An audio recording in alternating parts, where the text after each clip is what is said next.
আসসালামু আলাইকুম ওয়া রাহমাতুল্লাহি ওয়া বারাকাতুহু। ইসলামের সাথে আমাদের আলেম সমাজ এবং ইসলামিক দলগুলোর সম্পর্ক কতটুকু? আমি আমার এই চ্যানেলে কয়েকটা ভিডিওতে আমি আপনাদেরকে বলেছিলাম যে আমার এই অনলাইনে কথা বলার একটা উদ্দেশ্য রয়েছে এবং সেই উদ্দেশ্যটা কি সেটা আমি ঈদের পর থেকে আসলে আপনাদের সামনে আলোচনা করব। তাই আমার এই অনলাইনে কথা বলার মূল উদ্দেশ্যটা কি এবং যেই উদ্দেশ্যে আমি কথা বলার নিয়ত করেছি সেই ভিডিওগুলো এই ভিডিওর মাধ্যমে আমি শুরু করলাম। আর এই বিষয় নিয়ে আমার প্রত্যেকটা ভিডিও একই টাইটেল দিয়ে এবং এই টাইটেল দিয়ে সবসময় আসবে, পার্ট 1, পার্ট 2, পার্ট 3 এই সিস্টেমে আসলে আমি দিয়ে থাকবো এবং এই বিষয়টা নিয়ে আমি প্রতি সপ্তাহে একটা ভিডিও দেব এবং এই বিষয়ের উপর আসলে কন্টিনিউ কথা হবে। তাই যারা আমার সাবস্ক্রাইবার রয়েছেন এবং যারা নতুন দেখতেছেন প্রত্যেকের কাছে অনুরোধ যে আমার এই পর্বগুলো আপনাদেরকে প্রত্যেককে সম্পূর্ণরূপে দেখার আমন্ত্রণ জানাচ্ছি। আশা করছি আপনারা উপকৃত হবেন।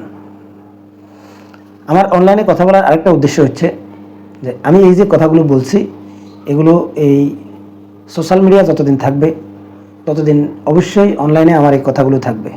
আমি মৃত্যুবরণ করলেও আমার এই কথাগুলো থাকবে। আর সেই উদ্দেশ্যে আমার এই ইউটিউবে কথা বলা এবং এই বিষয়টার উপরে ভিত্তি করেই কিন্তু আমার ইউটিউবে কথা বলার মূল উদ্দেশ্য। এখন আসি মূল আলোচনায়। ইসলামের সাথে আমাদের আলেম সমাজ এবং ইসলামিক রাজনৈতিক দলগুলোর সম্পর্ক কতটুকু, পার্ট 1। এখন প্রথমে আসে আসলে আলেমদেরকে নিয়ে।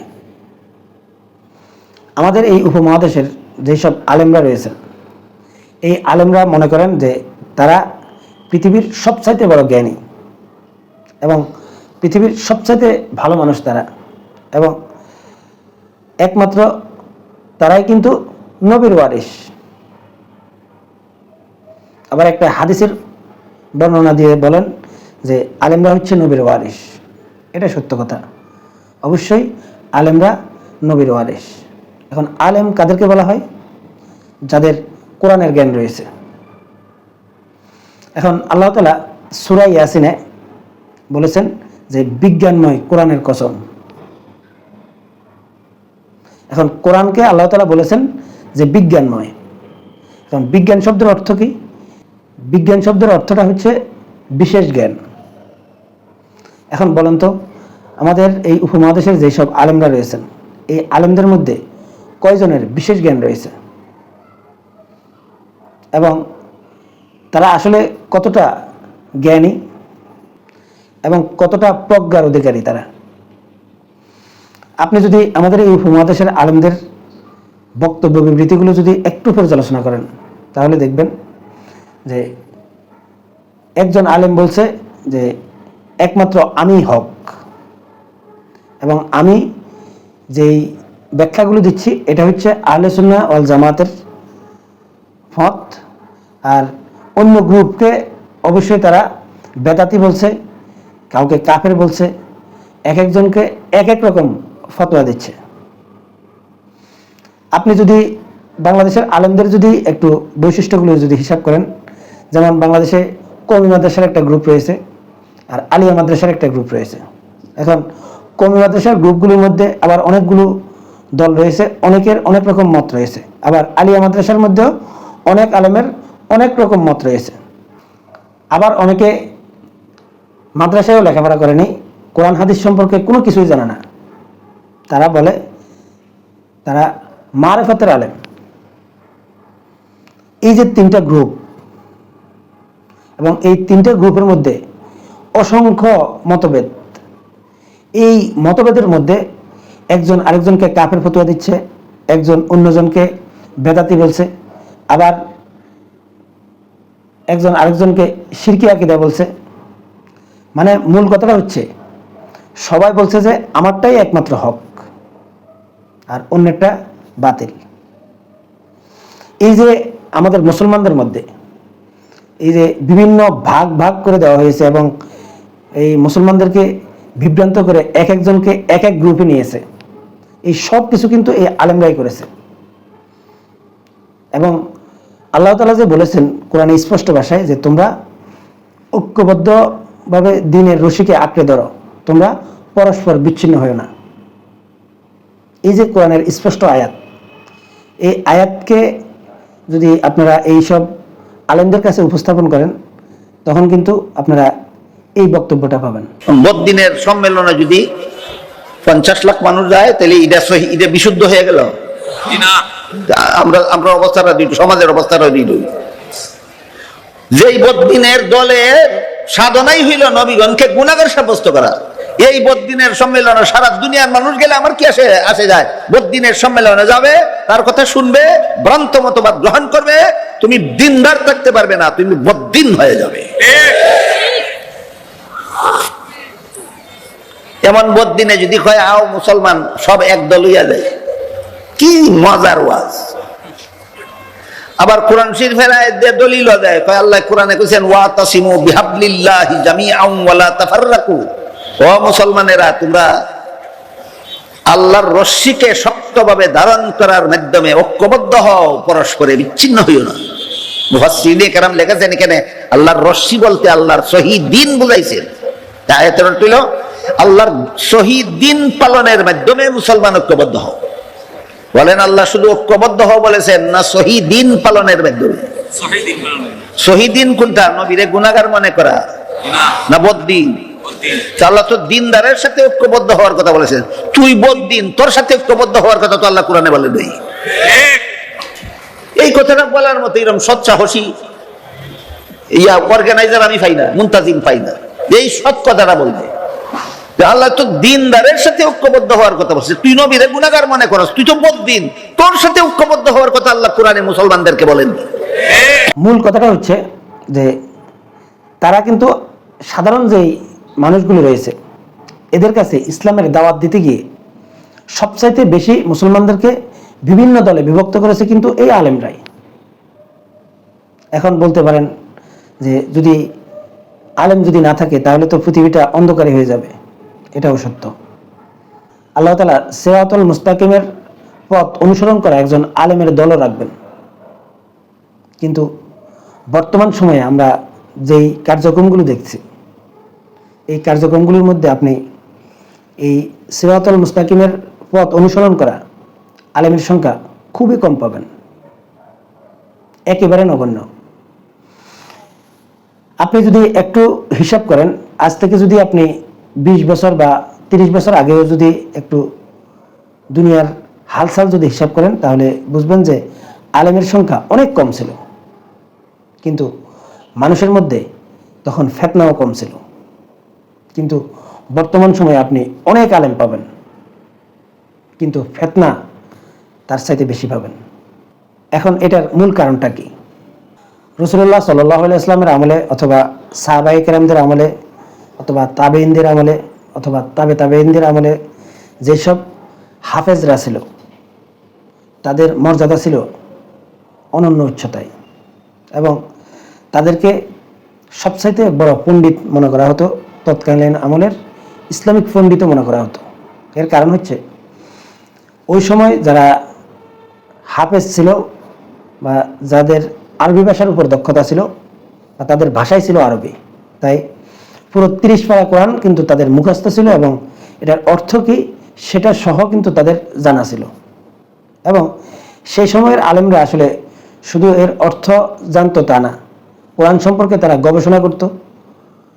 বা সাহাবায়ে কেরামদের আমলে বলেন বা পূর্ববর্তী আমলে যেসব আলেমরা ছিলেন হয়তো সংখ্যায় কম ছিলেন, কিন্তু তারা কিন্তু কোরআনকে গবেষণা করতেন। আর এই গবেষণার কারণে এবং কোরআনের সঠিক বুঝ থাকার কারণে এই যে 4 জন বড় ইমাম বলা হয়, ইমাম শাফি, ইমাম মালিক, ইমাম হাম্বল, ইমাম আবু হানিফা রহমতুল্লাহ আলাইহি, এই যে বড় বড় যেই ইসলামিক পণ্ডিতরা ছিলেন এরা কিন্তু একে অন্যকে কখনো কাফের ফতোয়া দেননি বা কাউকে বেদাতীয় ফতোয়া দেননি অথবা কাউকে শিরিককারীও বলেননি।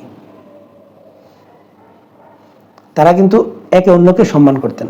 হয়তো ওনাদের মধ্যে মতানৈক্য ছিল, মতের ভিন্নতা ছিল, একজন ইমাম বলেছেন এই হাদিসটা সহি, আরেকজন ইমাম বলেছেন এই হাদিসটা সহি না, কিন্তু তাদের মধ্যে আসলে একজন অন্যজনকে কখনো কাফের ফতোয়া বা বেদাতি ফতোয়া দেয়নি। কিন্তু বর্তমান সময়ে যেসব আলেমরা রয়েছেন এরা নিজেদেরকে এতটা পণ্ডিত মনে করেন এবং একমাত্র মাদ্রাসায় পড়লেই বা মাদ্রাসা শিক্ষিত হলেই তারা কিন্তু ইসলামিক বিষয়ে কথা বলতে পারবে আর অন্য কেউ বলতে পারবে না, এরকম জায়গায় কিন্তু নিয়ে যাওয়ার চেষ্টা করছে আমাদের এই উপমহাদেশের যে আলেমগুলো রয়েছে। এদের মধ্যে ম্যাক্সিমাম আলেমরা, আমি সবাইকে উদ্দেশ্য করে বলছি না, অল্প কিছু আলেমরা রয়েছেন এখনো হকের পথে আছেন। আমি সেই বিষয়গুলো নিয়ে আসলে পরবর্তীতে ক্লিয়ার করার চেষ্টা করব। তো মূল কথাটা যেটা, সেটা হচ্ছে যে বর্তমান সময়ে যেসব আলেমরা রয়েছেন বা আমাদের এই বাংলাদেশ বলেন, পাকিস্তান বলেন, ইন্ডিয়া বলেন, এইসব দেশে যেসব হাফেজরা রয়েছেন এরা শুধুমাত্র হাফেজ, এরা কোরআনের অর্থ জানে না, এরা কোরআনের অর্থ কি সেটাও জানে না, এমনকি কোরআনের এই আয়াতগুলোকে নিয়ে যে গবেষণা করবে সেরকম চিন্তাধারাও তাদের নেই। কিন্তু তারা যেহেতু সার্টিফিকেট নিয়ে নিয়েছে যে তারা আলেম হয়ে গিয়েছে, এমনকি বুঝে হোক না বুঝে হোক তারাও কিন্তু ফতোয়া দেয়। আর সাহাবায়ে কেরামদের জমানায়ও ফতোয়া দেওয়ার জন্য স্পেশাল সাহাবী ছিল, সবাই সব বিষয়ে ফতোয়া দিত না। কোরআনে যেসব আইনগুলো স্পষ্ট এগুলো নিয়ে তো আর ফতোয়া দেওয়ার প্রয়োজন নেই, যেগুলো অস্পষ্ট বা যেগুলোর ব্যাখ্যা বিজ্ঞ আলেমরা দিতে পারে সেগুলোই দিবে। কিন্তু একে অন্যের বিরুদ্ধে তারা এমনভাবে লেগে যায় যে একমাত্র সেই সঠিক আর অন্য সব ব্যাঠিক। আমার এই কথাগুলো শুনে কিছু আলেমদের অন্ধভক্ত লোক আছেন, তারা কিন্তু কমেন্টসে গালাগালি শুরু করবেন। আপনারা গালাগালি করেন বা যাই করেন, কিন্তু আমার এই পর্বগুলো নিয়মিত দেখবেন, আশা করছি আপনাদের সবচেয়ে বেশি উপকার হবে। এই কমেন্টসে আসলে গালাগালি কারা করে? গালাগালি করে তারা যাদের কাছে যুক্তি থাকে না,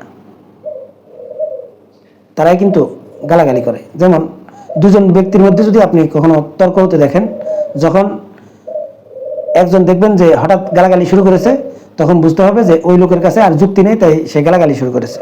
কারণ গালাগালি তারাই করে যাদের মেধা এবং যোগ্যতা কম, এবং যারা নির্বোধ একমাত্র তারাই কিন্তু গালাগালি করে।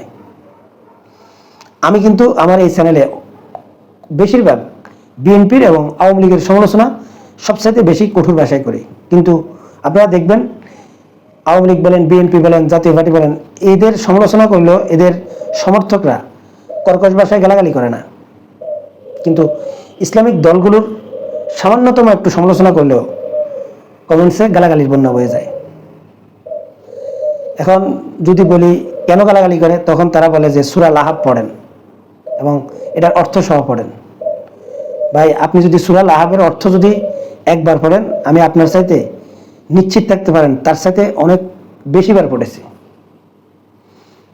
কারণ যেসব লোক বা যেসব আলেমরা গালাগালিকে জায়েজ করার জন্য আপনাদেরকে এই সূরা লাহাবের অপব্যাখ্যা শেখায়, তাদের উদ্দেশ্যে আমি একটা গল্প বলি। ধরুন আপনি কোনো ব্যক্তিকে উপকার করলেন। কীরকম উপকার? যে আপনি একটা ব্যবসা করতেছেন, আপনার ব্যবসার পাশে তাকে সেম আরেকটা ব্যবসা ধরিয়ে দিলেন, বা আপনি সরল মনে চিন্তা করলেন যে আমার এই ব্যবসাটা মোটামুটি ভালোই চলতেছে, তুমিও আমার পাশে বসে এরকম ব্যবসা করো, আশা করছি তুমিও ভালোভাবে চলতে পারবে। এখন আপনি যাকে উপকার করলেন, সেই লোকটা চিন্তা করলো যে যে আমাকে এনেছে তাকে যদি আমি এখান থেকে সরিয়ে দিতে পারি বা তাকে যদি আউট করে দিতে পারি, তাহলে আমার ব্যবসাটা আরো ভালো হবে। যেই চিন্তা সেই কাজ, সে আপনার যে কোনো দুর্বলতা ধরিয়ে আপনাকে ব্যবসা থেকে আউট করে দিল, এবং সে সেখানে তার আরো একটু ভালো ব্যবসা হওয়ার লোভে সে আপনাকে সম্পূর্ণরূপে মানে আপনার সাথে বিশ্বাসঘাতকতা করেছে। এখন যদি আপনি যদি এটা নিয়ে যদি বিচার বসান বা কাউকে বলেন যে আসুন আমাদের এই দুজনের মধ্যে আসলে এই সমস্যাটা সমাধান করে দেন, তখন সেটা সমাধান করতে গিয়ে যদি আপনি বলেন আমি এই লোকটাকে এত নিজে স্যাক্রিফাইস করে আমার পাশে বসিয়ে আমি ব্যবসা ধরিয়ে দিয়েছি, আর সে আমার এই ক্ষতি করেছে, এমনকি আমাকে মাঠ থেকে আউট করে দিয়েছে আমার এই দুর্বলতার কারণে। সেই সময় ওই বিশ্বাসঘাতক ব্যক্তি যদি আপনাকে বলে যে ভাই এই কথা বাদ দেন, আপনি আমার পিছনে কি উপকার করেছেন না করেছেন এগুলো এখন বলার দরকার নেই, কারণ কাউকে যদি উপকার করেন আর সেটার যদি খোঁটা দেন তাহলে আল্লাহ আপনাকে সওয়াব দিবে না। এখন বিশ্বাসঘাতক ব্যক্তি যদি এই জাতীয় বক্তব্য দেয়, এই বক্তব্যটা আপনাদের কাছে শুনলে মনে হবে যে এটা ইসলামিক শরীয়ত সম্পন্ন বক্তব্য, কারণ ইসলাম এটাই বলে যে কারো উপকার করলে খোঁটা দিতে পারবেন না বা সেটা বলা যাবে না, তাহলে আপনি আর সেটা সওয়াব পাবেন না। এখন সেই লোকটা এই ইসলামকে ব্যবহার করেছে শুধুমাত্র নিজের যেই গাদ্দারি, নিজের যে বিশ্বাসঘাতকতা এবং নিজে বাঁচার জন্য, মানে সে যে কর্মটা করেছে এই কর্মটার কারণে তার যাতে কোনো বিচার না হয় বা মানুষ তাকে যাতে আর মন্দ না বলতে পারে, সেজন্য সে ইসলামকে ব্যবহার করে, ইসলামের আইনকে প্রয়োগ করে সে কিন্তু আপনাকে ইসলামিক একটা ব্যাখ্যা দিয়ে দিল। এই জাতীয় বক্তব্যই বেশি দেয় আমাদের বর্তমান সমাজের আলেম সমাজরা, কারণ নিজেদের অপারগতা এবং নিজেদের দুর্বলতা এবং নিজেরা যে অপকর্মগুলো করে সেই অপকর্মগুলোর ঢাকার জন্য তারা এমন কিছু আজগবি যুক্তি তারা উপস্থাপন করে এবং দলিল দিয়ে যখন যুক্তি উপস্থাপন করে তখন অনেকেই মনে করে যে আসলেই তো হুজুর তো একবারে দলিল দিয়ে আসলে সব ব্যাখ্যা দিচ্ছেন, তাই আপনারা মনে করছেন যে সূরা লাহাবের তর্জমা অনুযায়ী গালাগালি করা যায় যাচ্ছে। আসলে বাস্তবিক অর্থে যেসব আলেমরা আপনাদেরকে এই যুক্তি দেয় ওরা কিন্তু এক নম্বরে ধোঁকাবাজ। যেমন আরেকটা উদাহরণ আপনাদেরকে দিই, বাংলাদেশে একটা শ্রেণীর মানুষের কাছে হাফিজুর রহমান সিদ্দিকী, আলেমদেরও আলেম বলা হয় বা খতিবদেরও খতিব বলা হয়, তাকে খতিবুল উম্মাহ উপাধি দেওয়া হয়। এখন এই হাফিজুর রহমান সিদ্দিকীর আসলে শিক্ষাগত যোগ্যতা কতটুকু এবং সে যে ওয়াজ করে বক্তব্য দেয় তার এই ওয়াজ করা এবং বক্তব্যগুলো আসলে ইসলামিক শরীয়ত সম্মত কিনা এটা কি কেউ যাচাই করেছে? বা হাফিজুর রহমান সিদ্দিকীর ভক্তদেরকে যদি বলা হয় যে হাফিজুর রহমান সিদ্দিকী সত্যিকার অর্থে কোনো ভালো আলেম না, তখন তারা আমাকে উল্টো গালাগালি শুরু করবেন। যেমন এই হাফিজুর রহমান সিদ্দিকী তওবায়ে নসুয়ার ব্যাখ্যা করেছে, ভুলভাল ব্যাখ্যা করেছে, ঠিক তখন মুফতি আমির হামজা তার এই ভুল ব্যাখ্যার ধরিয়ে দিয়েছেন, এমনকি সেই ভুল ব্যাখ্যার তর্জমা করে দিয়েছেন। আপনারা দেখেছেন যে এই হাফিজুর রহমান সিদ্দিকী কতটা মারাত্মকভাবে ক্ষিপ্ত হয়েছিল এই মুফতি আমির হামজার উপর। এমনকি এই মুফতি আমির হামজা জেলে যাওয়ার জন্য, তাকে জেলখানায় পাঠানোর জন্য পিছন থেকে কলকাঠি লেড়েছিল এই হাফিজুর রহমান সিদ্দিকী। এই কথা অনেকে বিশ্বাস করবেন না। আরেকটা প্রমাণ দিই, আপনারা জানেন যে আল্লামা মামুনুল হক সাহেবকে নিয়ে কিরকম বাজে একটা মন্তব্য করেছিল এই হাফিজুর রহমান সিদ্দিকী, যে তার বিরুদ্ধে মামলা রেডি, সব কিছু রেডি। মানে মামুনুল হক জেলে যাওয়ার আগে হাফিজুর রহমানের সেই ভিডিওটা যদি ভাইরাল না হতো তাহলে আপনারা বিশ্বাস করতেন না যে আসলে এর পিছনে হাফিজুর রহমান ছিল। কারণ বিগত আওয়ামী লীগ সরকারের সময় এই হাফিজুর রহমান কিন্তু আওয়ামী লীগের অনেক নেতাদের সাথে তার যেই সম্পর্ক ছিল সেই সম্পর্ককে কাজে লাগিয়ে এবং সেই পাওয়ারটাকে কাজে লাগিয়ে এই আলেমদের ভিতরের অনেক তথ্য দিয়েছে এই হাফিজুর রহমান সিদ্দিকীরা। কিন্তু এরপরও এই হাফিজুর রহমান সিদ্দিকীকে মানুষ লক্ষ টাকা দিয়ে ভাড়া করে নিয়ে ওয়াজ করায়, ওয়াজ শুনে। এরপর আপনারা দেখবেন যে আলেমদের মধ্যে একটা গ্রুপ অন্য গ্রুপকে মারাত্মক সমালোচনা করে, কাফের বানায়, বেদাতি বানায়, মওদুদীবাদী বানায়, কত রকম নানা রকম ব্যাখ্যা বিশ্লেষণ করে। কিন্তু এইসব আলেমরা শেষ পর্যন্ত কিন্তু তারা বিভিন্ন জায়গায় বিভিন্ন মাদ্রাসা খুলে তারা কিন্তু এই শিক্ষা প্রতিষ্ঠানগুলো পরিচালনা করে। ঠিক যখন তারা এই যে মাদ্রাসার জন্য পান কালেকশন করে তখন কিন্তু এই মওদুদী আকীদার যেসব জামাতের লোক রয়েছে বা কে সুন্নি আকীদার রয়েছে কে সুদখোর, কে ঘুষখোর, কে জেনাখোর, কার আকীদা খারাপ, কার আকীদা ভালো, এটা তখন দেখে না। তখন কিন্তু তারা কিন্তু সবার কাছে কিন্তু তাদের এই মাদ্রাসা বা প্রতিষ্ঠানের জন্য তারা টাকা চায়, টাকা তোলে। তখন কিন্তু আর আকীদার সমস্যা থাকে না, আকীদার সমস্যা কিন্তু এর পরে আসে। আবার তার ভিন্ন আকীদার লোক, যাদেরকে তারা আসলে মুসলমানে মনে করে না, সেই জাতীয় লোক যখন তার কোনো প্রতিষ্ঠানে যখন মোটা অ্যামাউন্টের টাকা দিবে, তখন দেখবেন আবার প্রশংসায় পঞ্চমুখ করে রাখবে। বিশিষ্ট ব্যবসায়ী, এই বিশিষ্ট রাজনীতিবিদ, বিশিষ্ট অমুক, নানা রকম প্রশংসা কিন্তু তারাই করে।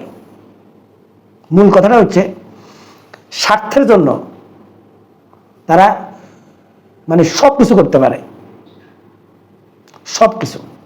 এই জাতীয় আলেম বর্তমান বিশ্বে সবচাইতে বেশি, এবং এই জাতীয় আলেমরাই আসলে এই মুসলমানদেরকে এই ৭৩টা দলে বিভক্ত করবে। আর ৭৩ দলের মধ্যে একটা দল হক থাকবে, এটাও সত্য। কারণ একজন হকপন্থী আলেমের গ্রুপ থাকবে এবং তাদের কারণে আসলে ইসলামটা টিকে থাকবে। মূল আমি যেটা বোঝাতে চাইছি সেটা হচ্ছে যে আলেমদের মধ্যে যে ফিতনাবাজি, এই সব ফিতনাবাজি শুধুমাত্র স্বার্থের জন্য হয়। আরো একটা উদাহরণ দিই। পাকিস্তানের ইমরান খানকে ক্ষমতাচ্যুত করেছে কে? পাকিস্তানের ডিজেল মোল্লা, আমি তার নামটাও নিচ্ছি না। এই ডিজেল মোল্লা যদি আপনি ইউটিউবে সার্চ দেন, দেখবেন তার নাম চলে আসবে। এই ইমরান খানের এই পাকিস্তানে কওমি ঘরানার যেই আলেমরা রয়েছে বা ইসলামিক দল রয়েছে, সেই ইসলামিক দলগুলোর মধ্যে সবচাইতে বড় দল ছিল কিন্তু এই ডিজেল মোল্লার দল। এবং পাকিস্তানের জামাত ইসলামের সাথে সবচাইতে বড় সংগঠনও কিন্তু তাদের ছিল। কিন্তু আপনারা জানেন যে ইমরান খানকে এই ক্ষমতা থেকে সরানোর জন্য আমেরিকার সাজেশনে সেই ডিজেল মোল্লা বের হয়ে এই ইমরান খানকে ক্ষমতাচ্যুত করে একেবারে অনাস্থা ভোটের মাধ্যমে।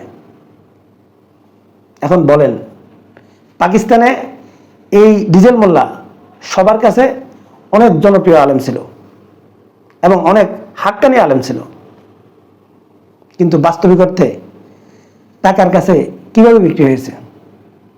এরপরে বাংলাদেশের কথা আসি। হেফাজতে ইসলাম যখন ডাক দিয়েছে, আপামর জনসাধারণ কিন্তু হেফাজতে ইসলামের ডাকে সাড়া দিয়ে কিন্তু এই ৫ মে শাপলা চত্বরে গিয়েছিল। কিন্তু হেফাজতে ইসলাম দাবি করছে যে ওই দিন অসংখ্য লোক কিন্তু নিহত হয়েছে, কিন্তু বাস্তবিক অর্থে ঠিক অল্প কয়েকদিনের মাথায় আহমদ শফি সাহেব হুজুর, যে হেফাজতে ইসলামের নেতা ছিলেন, তিনি নিজে গিয়ে আবার শেখ হাসিনাকে কওমি জননী উপাধি দিয়েছেন। আবার সেই মঞ্চে বসে আওয়ামী লীগের আরেকজন নেতা বলতেছে যে এই হেফাজতে ইসলামের ট্রাজেডিতে আসলে রং মেখে সবাই শুয়েছিল, পরবর্তীতে যখন পুলিশ চলে গেছে সব দূরিয়ে পালিয়েছে, এরকম বক্তব্য দিয়েছে। কিন্তু সেই সময় যেসব আলেমরা সেখানে উপস্থিত ছিলেন, এরা কি কেউ আসলে প্রতিবাদ করেছিল? কেউ করেনি। এমনকি হেফাজতে ইসলাম দাবি করেছে যে সেদিন কয়েকশো লোক বা কয়েক হাজার লোক নিহত হয়েছে। কিন্তু এই যে হেফাজতে ইসলাম এত বড় একটা সংগঠন, তারা কি এইসব নিহত পরিবারগুলো আসলে কারা, এটার খোঁজ কি কখনো নিয়েছে? কখনো আপনারা তাদেরকে সেই কাজে দেখেননি। এছাড়াও আহমদ শফি সাহেব হুজুরকে খুব সসম্মানের সাথে সেদিন হেলিকপ্টারে করে হাটাজারি মাদ্রাসায় পাঠিয়ে দিয়েছে, আর বাবু নগরী সাহেবকে ইচ্ছাতরফে নির্যাতন করা হয়েছে। তার মানে কি? তার মানে হচ্ছে যে কয়জন আলেমকে সসম্মানে পাঠিয়ে দেওয়া হয়েছে, তারা কিন্তু আওয়ামী লীগ সরকার থেকে টাকার ভাগও পেয়েছে, সম্মানও পেয়েছে। এমনকি আহমদ শফি সাহেব হুজুরের ছেলে শত কোটি টাকার মালিকও হয়েছে। কিন্তু যারা এর মতের বিরুদ্ধে ছিল, তাদের কিন্তু উল্টো ব্যাপার হয়েছে। তাই বুঝতে হবে যে এই যে আলেমদের মধ্যে মুনাফিক শ্রেণীর যে আলেমরা রয়েছেন, এই আলেমদের সংখ্যা অনেক বেশি এবং এই মুনাফিক শ্রেণীর আলেমদের প্রভাব প্রতিপত্তি ক্ষমতা অনেক বেশি। এদের ক্ষমতার সাথে আসলে আপনারা পেরে উঠবেন না। এরা প্রচন্ড ক্ষমতাশালী থাকে, এমনকি তারা এমনভাবে তাদের হকের ডিলার হয় যে একমাত্র তারাই হক, এমনকি তারাই একমাত্র এই ফতোয়া দিতে পারবেন, ইসলামিক বিষয়ে কথা বলতে পারবেন। তাদের মতের বাইরে যদি আপনি কোনো গবেষণা করেন সেটা হবে না। যেমন এই যে ভারতের যে জাকির নায়েক,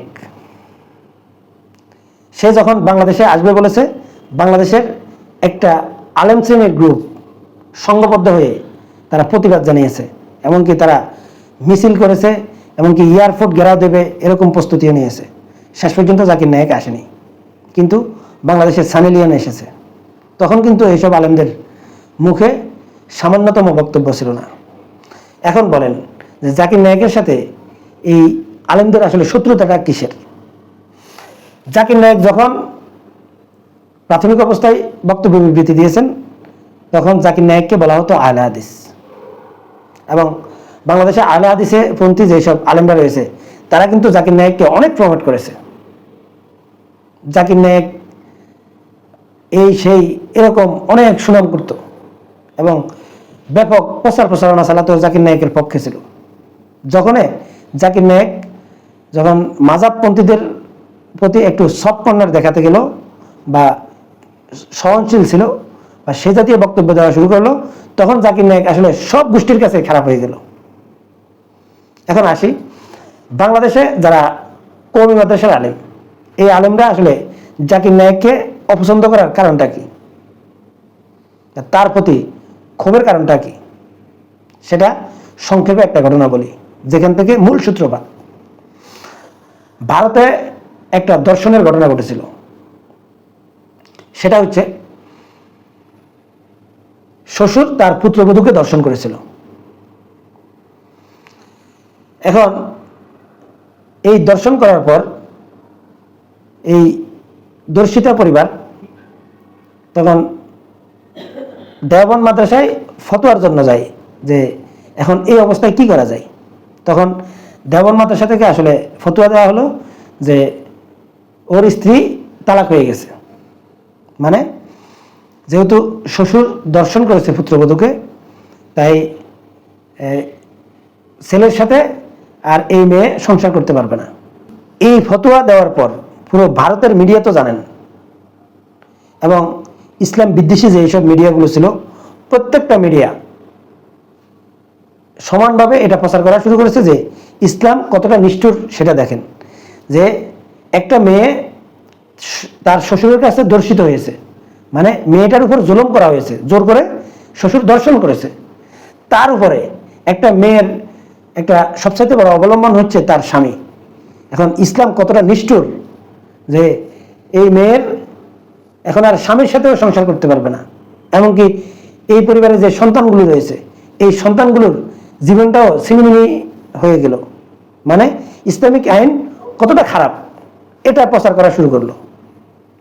এখন এই ফতোয়াটা আসলে ইসলামের বিরুদ্ধে যখন প্রচার হওয়া শুরু করলো, তখন এই ভারতের আরেকজন আলিয়াপন্থী আলেম ফতোয়া দিল যে এই মেয়েটা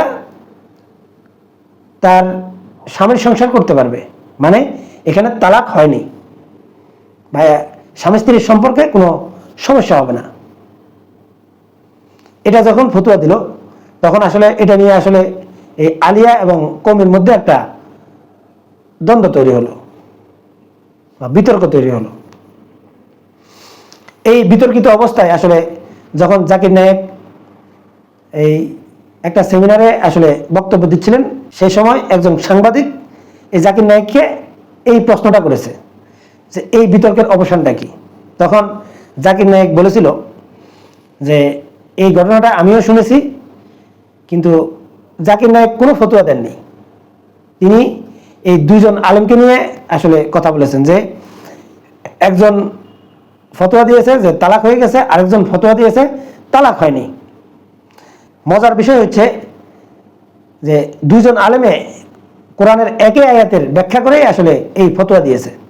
মানে কোরআনের যে আয়াতে আছে যে তোমরা বিবাহ করিও না, এই মা, খালা, ফুফু, যে মহরম যারা রয়েছেন এদের নাম যে উল্লেখ করা হয়েছে, সেই কোরআনের আয়াতটা দিয়েই আসলে দুইজন আলেমে ফতোয়া দিয়েছেন। এই দুইজন আলেম যেহেতু একই আয়াত দিয়ে ফতোয়া দিয়েছেন, তখন জাকির নায়েক বলেছেন যে যদি এই কোরআনের আয়াতের অর্থ যদি বিবাহ হয়, যে তোমরা বিবাহ করিও না, মা, খালা, ফুফু, নানি এই জাতীয় যদি হয়, তাহলে আলিয়া মাদ্রাসার হুজুর সঠিক।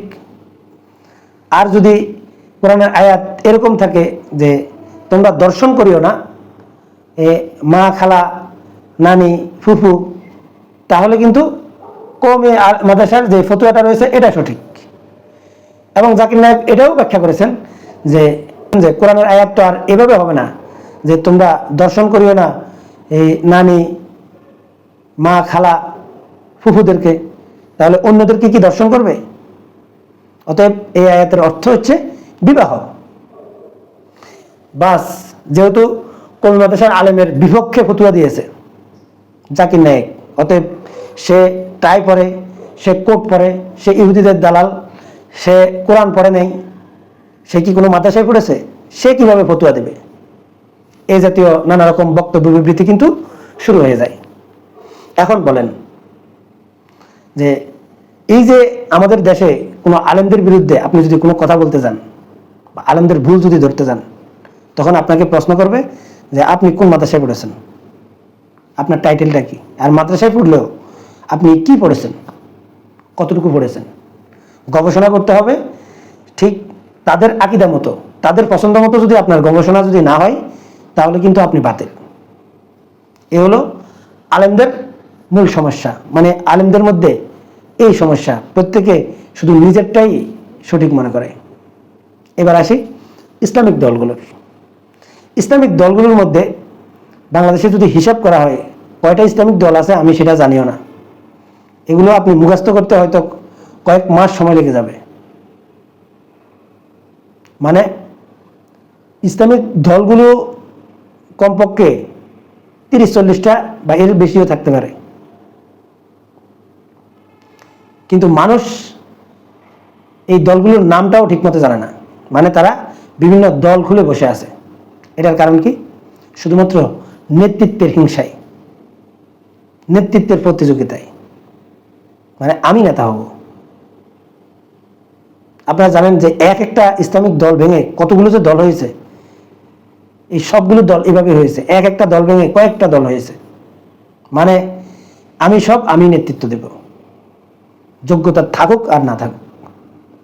এমনকি একে অন্যকে ছোট মনে করে, সে নিজেকে বড় মনে করে। এই জাতীয় এই বিভক্তি, এমনকি এক দল আরেক দলকে আসলে আকীদার মাসালা দিয়ে একেবারে মুসলমানের কাতার থেকে বাতিল করে দেয়।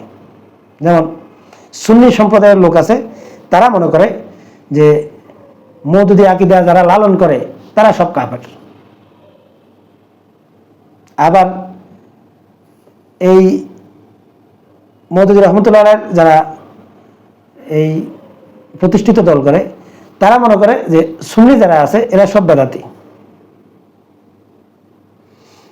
তারপরে চরমনায় মনে করে জামাত বাতিল, আর জামাত মনে করে চরমনায় বাতিল। আবার এই চরমনায় আবার কওমি অঙ্গনের, আবার এই কওমি অঙ্গনের ভিতরে আপনি অনেকগুলো দল পাবেন, অনেকগুলো দল। মানে এদের যেই মতানৈক্য এটা প্রকট। এবং ইসলামের সবচেয়ে বড় ক্ষতি করেছে কিন্তু এই আলেমদের এই মতানৈক্য এবং একে অন্যের যে সমালোচনা এবং ফিতনাবাজি। আসলে এই ইসলামের সাথে আলেম সমাজ এবং এই ইসলামিক দলগুলোর মধ্যে আসলে দূরত্ব কি, এবং প্রকৃত ইসলাম এবং ইসলামিক দল এবং আলেমদের মধ্যে আসলে কি কি সমস্যা রয়েছে, আর আমরা সত্যিকার অর্থে আসলে ইসলাম থেকে বা ইসলামের যে মূল শিক্ষাগুলো রয়েছে এই শিক্ষাগুলো থেকে কতটুকু দূরে রয়েছি, আমি সেই বিষয়গুলো নিয়ে এই ভিডিওর মাধ্যমে পর্ব করে আপনাদের সামনে ভিডিও উপস্থাপন করব ইনশাআল্লাহ। এবং প্রতি সপ্তাহে এই বিষয়ের উপর আসলে একটা করে ভিডিও আসবে। প্রত্যেককে আমি এই বিষয় নিয়ে যে ভিডিওগুলো আসবে, অন্তত এই ভিডিওগুলো প্রত্যেককে দেখার অনুরোধ জানাচ্ছি। এবং যারা আমার এই কথাগুলোর উপর আসলে বিরক্ত হয়ে গালাগালি করবেন, তাদের উদ্দেশ্যে বলছি, আপনারা নিয়মিত আমার ভিডিওগুলো দেখতে থাকেন। গালাগালি না করে কমেন্ট বক্সে যৌক্তিক প্রশ্ন করেন, আমি সেই প্রশ্নগুলোর অবশ্যই আপনাদেরকে উত্তর দেব। আর যদি উত্তর দিতে না পারি, তাহলে আমার ভুল আমি অবশ্যই এই ভিডিওর মাধ্যমে আবার স্বীকার করে নেব। অথবা আমার এই বক্তব্যের উপরে কারো যদি বড় ধরনের কোনো দ্বিমত থাকে, আপনারা আমাকে কমেন্টসে লিখতে পারেন। আমার এই চ্যানেলের মাধ্যমে দর্শক সহ আমি অবশ্যই আপনাদের সামনে বসব। আপনারা আমাকে সরাসরি প্রশ্ন করতে পারেন এবং ডিবেট করতে চাইলেও করতে পারেন। কারণ আমার এই ইসলামিক বিষয় নিয়ে আসলে প্রতি সপ্তাহে একটা করে পর্ব আসবে এবং প্রত্যেকটা ভিডিওই এরকম সমালোচনামূলক হবে। সম্মানিত দর্শক, এখনকার মতো এই পর্যন্তই। আল্লাহ হাফেজ।